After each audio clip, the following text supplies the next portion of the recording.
The restaurant shimmered with chandeliers and the hum of moneyed laughter, a place where men loosened their ties just enough to look casual, and women leaned over crystal glasses as if gossip itself was currency. In the corner, beneath the glow of a lamp that cast a pool of soft gold, sat Hoa Karen. To most eyes, she was forgettable gray cardigan, faded jeans, hair tied back with no thought of style. A book lay open beside her untouched plate of pasta, steam rising as if it had more presence than she did. She cut the figure of someone invisible, the kind people glance past on their way to something brighter. And yet, invisibility is the most dangerous camouflage of all. They saw her. Three men, loud enough to own the room, slick suits creased with arrogance, eyes scanning for amusement. The first, heavy-necked with a gold chain glinting under his collar, whistled sharp, crude, cutting through the symphony of cutlery. "Eating alone, baby? Come join our table for some fun." His buddies laughed, the kind of laughter that turns strangers into accomplices. The second, a buzz-cut grin carved across his face, added, "Yeah, sweetheart, don't look so lonely. We'll show you a good time." The third leaned back in his chair, flashing his oversized watch, as though time itself bowed to him, his chuckle dripping with mockery. The room noticed. Some diners smirked, enjoying the free theater. Two women at a nearby table whispered not so quietly, their voices sharp enough to slice. "Look at her, probably can't afford to eat here. Why bother coming if she can't dress the part?" Their judgment floated across the room, landing heavy, meant to sting. A teenage girl at the back, her phone hidden under the tablecloth, began streaming it all with the thrill of catching drama live. This was entertainment, a story unfolding at someone else's expense. But Karen did not flinch. Her hand lingered on the glass of water, knuckles whitening for half a heartbeat, before she lifted it in a slow, deliberate sip. To anyone watching, it was nothing. To the older man in the corner booth, his tie loosened and eyes sharp, it was everything. He caught it, the stillness of someone measuring space, timing breath, the posture of a soldier before a storm. The gold chain brute slammed his glass down on her table, beer sloshing over the white linen. The thud silenced even the clinking forks. "Come on, drink with us. Or are you too good for us?" The crowd leaned in, hungry. This was the moment she would shrink, collect her book, and leave. That's what they believed. That's what everyone believed. Karen set her fork down with a precision that made time itself hesitate. Then, slowly, she raised her eyes. Calm, cold, dangerous. The kind of eyes that suggested storms she had already survived. And when she finally spoke, her voice carried like a knife through silk. "Do not bother me." Laughter cracked through the air like breaking glass. The buzz-cut one slapped the table, barking, "Hear that? She thinks she's tough." His smirk widened as if he had just been handed the punchline to a private joke. The gold chain brute leaned closer, his breath sour with beer, the heavy smell of entitlement staining the air between them. He thudded his hand against the edge of Karen's table again, rattling the silverware. "Don't play hard to get. We're being nice." The man with the flashy watch pushed his chair back with a screech and rose, towering over her. He circled slowly, each step heavy on the polished floor, and planted his palm on her shoulder with a sharp slap. Gasps fluttered across the room like startled birds. Karen didn't move. Not yet. She let the weight of his hand linger, allowed the pressure to build like steam under a sealed lid. Around them, judgment spread like wildfire. A couple in their 60s muttered from their corner table, the woman clutching her pearls. "She should leave. Why make a scene?" Her husband nodded, his tie perfectly knotted, his voice low but certain. "She asked for it, sitting here alone like that." Two younger women smirked, their designer bracelets clinking as they gossiped louder than the music, probably pretending she belongs. "Look at her sweater, second-hand at best." The teenage girl holding her phone stifled a laugh as she zoomed in closer, whispering to her brother, "She's about to cry. Bet she runs any second." The live stream scrolled with comments, "Lol, this chick's toast, wait for it, she's done." But the older man in the corner booth saw differently. He leaned forward, eyes narrowing, watching Karen's fingers trace the edge of her napkin, folding it once, then again, calm, deliberate. A signal. The way soldiers move before violence, a ritual that steadied the mind and measured the seconds. He knew it because he had done it once, too many years ago. The waiter arrived by accident, tray of glasses trembling in his hands. "Ma'am, is everything all right?" His voice was little more than a thread, barely audible over the roar of the three men. The gold chain brute waved him off, snarling, "Mind your business, kid." A glass-tipped red wine spilling across the floor in a jagged streak. The room laughed cruelly, not at the men but at the trembling waiter, who bent in shame to clean it. Karen's gaze shifted, just for an instant, and she slid her napkin across the table toward him. "You're fine," she said softly. The boy froze, startled by the steadiness in her tone, and his shaking eased. The brute mistook that kindness for weakness. He leaned closer, his lips grazing her ear. "No escape, babe. We like you." His words dripped with the arrogance of a predator convinced the prey had nowhere to run. The restaurant waited, breaths caught, judgment thick in the air. They thought they knew what came next. They were wrong. For a heartbeat, the entire restaurant seemed to hang in suspension. Glasses hovered midair, forks paused against plates, the only sound the faint hiss of wine soaking into linen. Karen's shoulders squared ever so slightly beneath the brute's hand. Then she exhaled, a breath controlled, steady, as though she had counted it out long before. She set her fork down with such precision it might have been a ritual, metal tapping against porcelain like a starting bell. When she lifted her eyes, they were cold, glacial, eyes that had measured storms and found them small. Her voice came low, almost gentle, yet it carved through the laughter like a scalpel. "I'll say this once. Do not touch me again." The buzz-cut man cackled, slapping his thigh. "Hear that? She thinks she's a drill sergeant." The other two joined in, their laughter swelling until even reluctant onlookers snickered. The restaurant wanted her humiliated. The theater demanded its script. But Karen had no intention of playing their part. The man with the flashy watch grinned wide, convinced of victory. He pressed his weight harder against her shoulder, leaning in close, his breath sour with beer. "What are you going to do about it?" he whispered. The answer came before the question had finished leaving his lips. Karen's hand shot up, a blur of practiced motion. She seized his wrist, twisted it back with a crack of tendons, and the brute howled as his knees buckled. Chairs scraped as he collapsed onto the polished floor, his face twisted in shock more than pain. Gasps rippled through the dining room. No one had seen her move, only the result. The gold chain thug lunged forward, but Karen pivoted. Her body coiled like steel. A sharp strike to his jaw sent him staggering, crashing into the table behind him. Wine glasses toppled, shattering into crimson puddles. The buzz cut came next, charging with the reckless fury of a man who had never been denied. Karen sidestepped, her elbow driving into his gut. The air left him in a strangled grunt as he folded, dropping to his knees beside his friends. 15 seconds. That was all. The room froze in disbelief. Diners who had smirked now stared, mouths open. A woman near the window whispered, "What just happened?" Her companion shook his head, eyes wide, unable to answer. Karen straightened, sweater askew, hair falling loose around her face.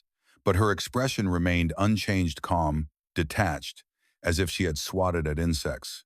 Slowly, deliberately, she adjusted her chair and sat back down, reclaiming her fork as though nothing had happened. A man in a pinstripe suit rose to his feet, face red with outrage. "This is unacceptable," he shouted, pointing at her. "You can't just attack people in a civilized establishment." His wife clutched her purse tighter, nodding furiously. Murmurs of agreement followed, eager to shift blame, to rewrite the story into something their minds could accept. Karen said nothing. She smoothed her sweater, her silence heavier than any protest. Around her, the fallen men groaned, the crowd's unease thickened, and a single truth began to creep into the room. This woman was nothing like what they thought she was. Silence clung to the restaurant like smoke after an explosion.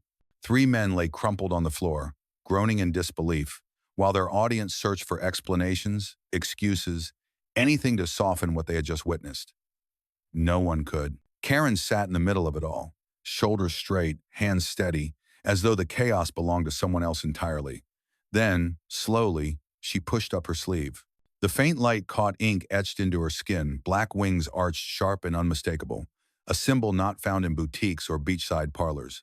Gasps cut through the room like a second wave of shock. An older man at the bar, his Marine Corps cap faded from years of sun, muttered, "That's a SEAL insignia, Special Forces." His voice trembled with recognition. Another veteran, scar slashed across his cheek, leaned forward, whispering to his companion, "No mistaking it. She's the real deal." But doubt rose just as quickly. A woman in a red dress scoffed, shaking her head, her earrings jingling with disdain. "Oh, please. A woman Navy SEAL? Absurd." Her words spread like poison, feeding the skeptics. A businessman with slick-back hair folded his arms, smirking. "Lucky hit. Those guys were drunk. Don't tell me you actually believe she's military." Nervous laughter followed, fragile and uncertain. The three men struggled to their feet, rage battling with fear in their eyes. The gold-chain thug clutched his jaw, spitting blood onto the floor. "She's lying," he croaked, his voice shaking. "She's nothing. Just a crazy bitch." The buzz cut wheezed, pointing a trembling finger. This is staged. A stunt." His denial sounded more like prayer than confidence. Then the doors burst open. Two heavy-set security guards in black polos stormed in, radios crackling. They made for Karen, eyes fixed, hands ready. Diner's exhaled relief order was coming back. Someone would finally put the strange woman in her place. But before the guards reached her, another figure slipped through the doorway, his presence slicing through the noise like a blade. He wore a plain black suit, shoulders broad, jaw set in granite. His eyes didn't blink as he raised a hand. "Stand down." The two guards hesitated. The man flashed an ID, its seal catching the chandelier's glow. United States Naval Special Warfare Command. The words burned into the room. He turned to Karen, his expression softening for the first time. Then, in a voice pitched just loud enough for everyone to hear, he bowed his head slightly. "My apologies, Commander Hoa Karen. I didn't expect to find you here." The word hit harder than any strike. "Commander." The air fractured. The woman in the red dress choked on her wine, eyes wide. The slick-haired businessman dropped his smirk, his lips parting in disbelief. Veterans in the room sat straighter, some saluting without thinking. And the rest, the judgmental whispers, the smug sneers died instantly, replaced by a silence so complete it roared. Karen didn't gloat. She didn't explain. She only nodded once, calm and controlled, like a storm that had already passed. The word commander still vibrated in the air, an echo no one dared interrupt. For a long moment, the restaurant sat paralyzed diners caught between awe and disbelief. Three humiliated men clutching their bruises, and Karen, motionless as stone, her eyes sweeping the room like a tide that saw everything but revealed nothing. Then the divisions began to crack open. At one table, a veteran rose halfway from his chair, chest tight with pride. He lifted his hand in a crisp salute, his scarred cheek twitching with emotion. Across the room, four more men stood, different ages, different lives, but each carried the unmistakable stillness of service. Their movements were synchronized not by chance but by memory, all saluting the woman in gray. The sound of their chairs scraping across marble floors rang louder than any applause. But others bristled. The businessman in the pinstripe suit, still flushed from outrage, barked again, though softer now. "This is madness, a stunt, nothing more. If she were really who you say, why would she be sitting here eating pasta like some tourist?" His wife clutched her purse tighter, nodding, her gold jewelry clinking like chains. The woman in the red dress leaned forward, sneering. "Exactly. A female SEAL commander? That's laughable. She's a fraud." The crowd fractured. Some whispered reverently, eyes wide, recalling stories of battles they had only read about. Others snickered nervously, unwilling to surrender their prejudices. Phones glowed across the room, videos, live streams, frantic messages flying out into the digital void. The teenage girl with blue nails whispered breathlessly into her mic. "Guys, you're not going to believe this. This woman's supposed to be like a Navy SEAL commander. Look." Her followers flooded the comments, half calling her a liar, half begging for proof. The three men staggered upright, leaning against tables. Fear warred with humiliation. The tall brute's hands shook as he jabbed a finger toward Karen. She's not real. You hear me? She's nothing. When we get back up, his voice cracked, the threat curdling into something pathetic. His friends muttered apologies to no one in particular, voices trembling. We didn't know. We didn't mean. Karen's silence pressed down heavier than any blow. She didn't need to defend herself. The emblem on her arm, the man in the suit, the saluting veterans did it for her. She sat with the calm certainty of someone who had survived deserts, storms, and worse nights than this gilded hall could imagine. Still, doubt clawed at the edges. The slick-haired man in the tailored blazer raised his voice, loud enough to carry. If she's real, prove it. Say something. Show us. His challenge cracked the fragile balance, and murmurs surged again, some nodding, others shaking their heads. Karen finally moved, slow and deliberate. She rolled her sleeve back down, covered the tattoo, and met his eyes with a look so steady it seemed to strip him bare. Then she spoke, her words colder than ice. I don't prove myself to strangers. The line cut the room in two. Half leaned forward, reverent. The other half recoiled, furious. The restaurant had become a battlefield, and Hoa Karen hadn't lifted a finger. The restaurant doors swung open again, and with them came a draft of night air that made the chandeliers flicker. Conversations died mid-sentence. Every head turned. A man stepped inside, tall, broad-shouldered, his suit dark but perfectly cut, a shadow against the warm glow of the dining hall. He didn't hesitate, didn't scan the room like the others.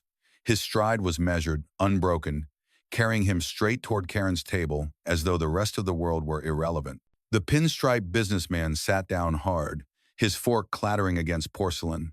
The woman in the red dress flushed, eyes darting away. Even the three men who had mocked Karen froze where they stood, pale, trembling, as if they'd just seen a ghost. They didn't know his name, but they didn't need to. The authority in his presence was undeniable. Karen didn't flinch. She didn't rise. Her eyes tracked him with the same calm she'd shown all night, steady and unblinking. When he reached her table, he leaned down, his words too soft for the crowd to hear. Whatever he said, it drew the faintest curve of a smile to her lips, the first shift in her expression since she'd walked in. Whispers erupted instantly.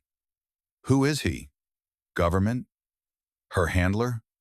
Phones tilted, capturing the moment, speculation racing faster than the servers could clear shattered glass. The teenage girl live streaming whispered breathlessly into her mic. You guys, I think this is bigger than anything I thought. Her audience exploded with comments. CIA, secret mission, superhero stuff. The man straightened, his gaze sweeping the room. It wasn't loud, but his authority crushed the noise into silence. This ends here, he said, his voice level, yet final, like a verdict. He signaled subtly, and from scattered corners of the restaurant, 5 men stood at once. They had been there the whole time, diners in plain suits, silent observers blending into the background. Now they moved with precision, their eyes sharp, their posture unmistakably military. The crowd gasped.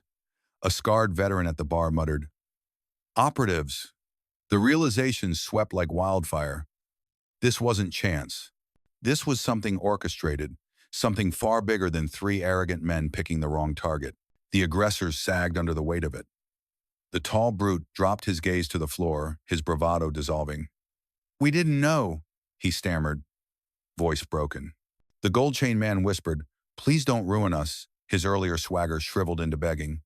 The buzz cut covered his face with his hands, rocking like a child. Karen finally rose, her chair scraping softly against the marble. She closed her book with a snap that echoed like a gunshot. Her eyes swept the room over the skeptics, the believers, the trembling men, the silent veterans. And when she spoke, her voice was calm, but iron lay beneath it. "Continue your meal. I'm finished here." She walked toward the door, the suited man at her side, the operative saluting in perfect unison as she passed. For the diners, the message was clear. This was no victim, no fraud. Hoa Karen was something else entirely, a storm, walking in silence, and they had just survived its eye. When the door closed behind her, the restaurant remained frozen, as though the very air had been stripped away. The chandeliers glowed faintly above a room of diners who no longer tasted their food, no longer trusted their eyes. Only the groans of the three men on the floor broke the silence. Security finally moved, dragging them upright, their faces swollen with bruises, their confidence shattered beyond repair. None resisted, none dared. They were no longer predators, but cautionary tales. The manager, pale and sweating, stammered apologies into the void Karen had left. "Ladies and gentlemen, please remain calm. The situation is under control." But his voice cracked, unconvincing, and the crowd barely heard him. All attention lingered on the emptiness by the corner table, where a plate of pasta still steamed and a book sat closed, spine facing outward like a relic. Consequences rippled fast. By morning, whispers turned to headlines. The gold chain thug, once a mid-level executive at a glossy tech firm, disappeared from the company's website without explanation. His LinkedIn profile went dark, erased in quiet shame. The buzz-cut real estate agent lost his biggest client overnight, a developer unwilling to risk scandal. The tall brute, desperate to salvage pride, filmed a rambling apology video from his apartment. It went viral for all the wrong reasons. Comment sections tearing him apart, sponsors severing ties by the hour.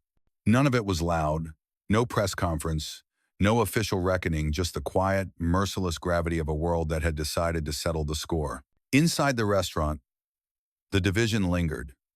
Some diners whispered reverently, replaying the moment Karen revealed her tattoo. Veterans at the bar spoke low, trading nods of pride. Others hunched over their drinks, ashamed of the things they'd said when they thought she was powerless. The woman in the red dress deleted her posts before the backlash could hit, her followers already questioning her sneers. The pinstripe businessman avoided eye contact, fumbling with his phone as though hiding behind emails could erase his earlier outrage. And yet, for some, the night carried a different weight. The teenage girl who had streamed the incident scrolled back through her shaky footage, her hands trembling. She saw herself laughing at the start, mocking a stranger who turned out to be something else entirely. Her viewers flooded her chat, some praising, others condemning, but none of it silenced the guilt pressing on her chest. At a corner table, a boy of 10 tugged at his mother's sleeve, whispering again, "Was she a superhero?" His mother hushed him, embarrassed, but the boy's eyes glowed with the kind of memory that becomes legend. Karen herself never saw any of it. By the time the first video hit the internet, she was gone, driving through the city with the suited man at her side. They stopped at a diner lit by neon, the kind with sticky tables and burnt coffee. She ate quietly, rolling her sleeves back down, her book resting beside her plate. No explanations, no need for glory. For her, the night was already finished. For everyone else, it had only just begun. In the weeks that followed, the restaurant incident faded from the front pages, buried beneath fresher scandals and louder headlines. Yet for those who had been there, and for the millions who watched shaky phone footage leak online, the memory refused to vanish. It replayed in whispers at dinner parties, in quiet confessions between colleagues, in hushed conversations at veterans' halls. People remembered the sound of a fork being set down like a gavel, the sight of three men sprawled on marble tiles, and a woman in a gray cardigan who never once raised her voice. What lingered was not the violence, though it was swift and shocking. It was the silence that followed the way Hoa Karen reclaimed her seat, smoothed her sweater, and refused to explain herself to a room desperate for answers. In a culture that feeds on spectacle, where arrogance shouts the loudest and cruelty draws applause, her restraint became the most radical act of all. Some called her a hero, others dismissed her as a myth, a fabrication blown out of proportion by the internet. But those labels missed the point. Karen did not fight to prove herself to strangers, nor to earn applause from a crowd that had mocked her minutes before. She fought because the line had been crossed, because silence sometimes must sharpen into action. And when it was over, she did not bask in victory. She returned to her seat, ate her meal, and walked away. That is the strength people rarely understand, the strength that does not announce itself, does not need validation, does not thirst for recognition. It is the power of knowing exactly who you are when the world insists otherwise. Karen embodied it in every movement, in every refusal to explain, in every calm glance that turned ridicule into fear. For the waiter, she reassured with a single napkin, her strength was kindness. For the veterans who saluted, it was recognition, the acknowledgement of a leader forged in fire. For the boy who whispered superhero, it was wonder, the spark of belief that ordinary faces can carry extraordinary stories. And for the skeptics, the red dress woman, the pinstripe man, the live streaming girl, it was a mirror, reflecting their cruelty back at them in silence they could not escape. Perhaps the greatest lesson was this: true power does not require noise. It is not measured in raised voices, in clashing egos, in public victories. It is measured in control, in the refusal to break under judgment, in the decision to act only when it matters. Power that shouts is fragile. Power that whispers is unshakable. So when you walk into a room where eyes weigh you, where whispers sting and laughter cuts, remember her. You owe no explanations. You carry no obligation to play their script. Strength can be quiet. Dignity can be sharp. And sometimes the most powerful act you can take is to keep walking calm, steady, certain, just as Hoa Karen did.